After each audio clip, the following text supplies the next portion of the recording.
Trading pieces and getting your king to safety is the best way to convert positions when you are up material. In this game, my opponent had just blundered with bishop to b5, and I capitalized by playing queen a5 and then winning his bishop. So now we are in the converting phase. We already have the material, now we just have to convert. So here he goes, bishop b1, defending his pawn.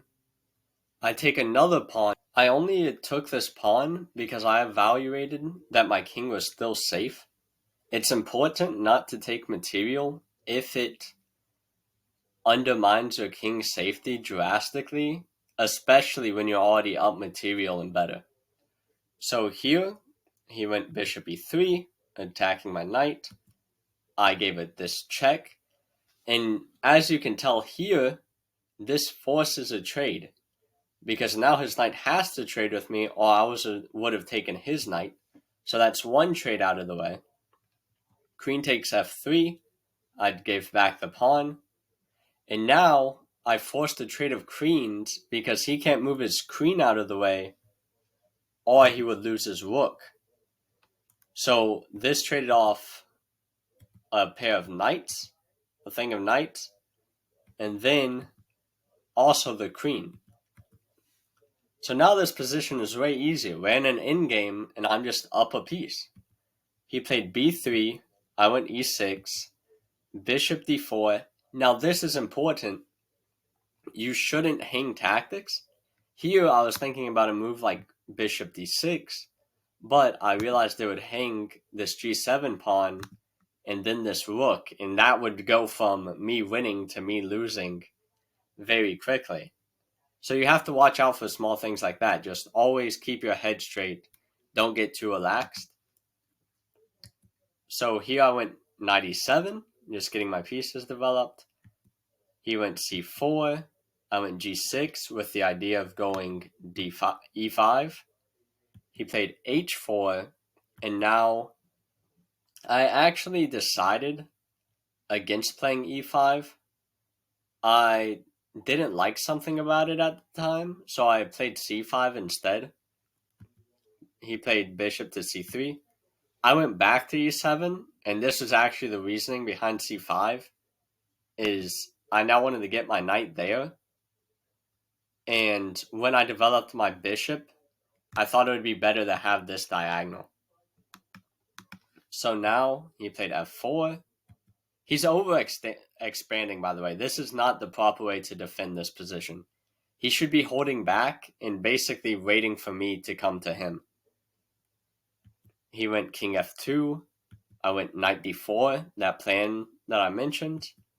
Rook bd1. And I played bishop d6.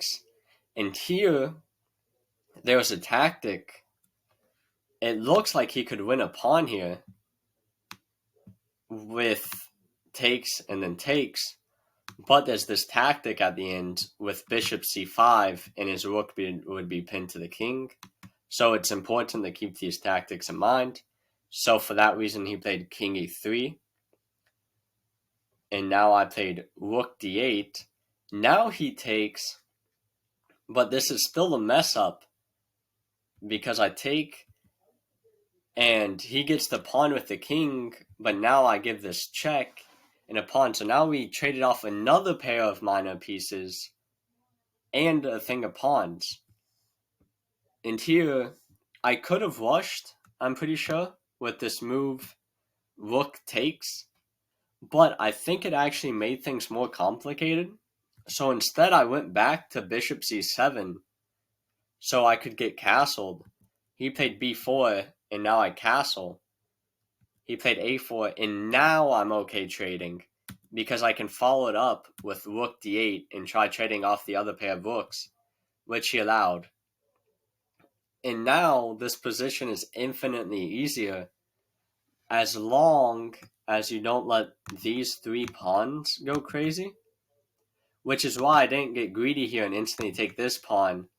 I first focused on getting to the other three with king f8 He started pushing. Now I decided it was okay to take this pawn. I saw him pushing and I evaluated, okay, I'd be okay here. He pushed. I gave this check and I just continued to bring my king over. Takes, takes, king c8. And now my king is in front of these two pawns. And the way I converted this, I made it super simple. He went king b5. I played g6, preparing h5 to create a passed pawn. He went c6. And here the absolute easiest thing to do is just give away your bishop. You have so much material on him. Your pawns will win you this game. Just don't let his two pawns do anything. So king takes. I now played h5. He played g takes h5. And he didn't even give me a chance to take back and go make a queen or anything. He resigned here. So, yeah, hopefully this video helped y'all learn how to convert winning positions. And if y'all guys want chess coaching, check the description.